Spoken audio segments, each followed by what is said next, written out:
Talk to me, not at me. Yesterday we spoke about compromise, and today we're going to speak about conflict resolution. Conflict comes up when you're unable to compromise. We're different. We're people, and because of that, we have differences, and we have our own way of talking, our own way of doing things. We have different personalities, different traditions, different cultures, different norms, different preferences, different characters, behaviors, habits. All these things can contribute to conflict if we are unable to resolve them through compromising. And to resolve such issues, what can we do? We can come together, especially one person has to be the bigger person and say, you know what, time out, we're not getting anywhere with this argument. Let's revisit this issue in the next 2 to 3 hours.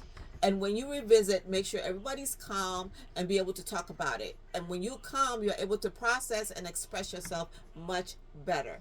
And during this time also, you can take a coin and you can flip the coin, heads or tails, to who speaks first. And the person who speaks first has to wait for the next person, for the person to listen to them. So there's a speaker and somebody who listens. And this will go back and forth for about 5 to 10 minutes. After that, you try and come together again to get a resolution out of what the issue is.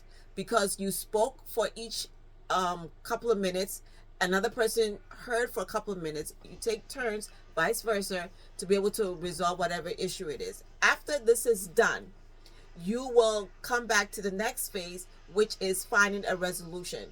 We've given our differences. Now let's try and compromise from the previous videos. We talk about coming back to that same issue, which is compromising with our differences. Because during that time while we're talking, we shouldn't use a negative body language. We shouldn't use the you. All it's going to do is bring up a wall between you and your partner or you and your friend, because the person becomes defensive and feels that you are accusing them of certain things that they don't even know of.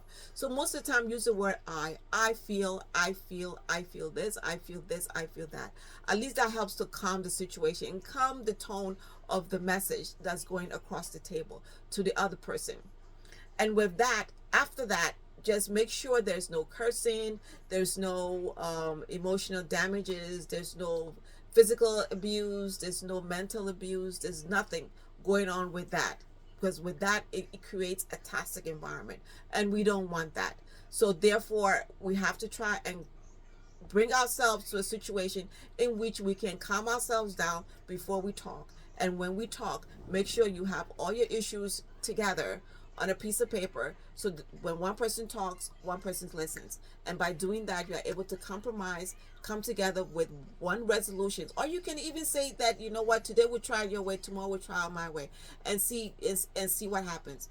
With that, we're having an open relationship and saying, okay, let's try new things. Instead of it being in my way all the time or being your way all the time, let's try new things. Because we want to compromise, because we love each other, and we want to have a good relationship. We don't want to create any kind of toxic environment, because a toxic environment is just going to create a very unhealthy relationship, and we don't want that. Talk to you later. Bye.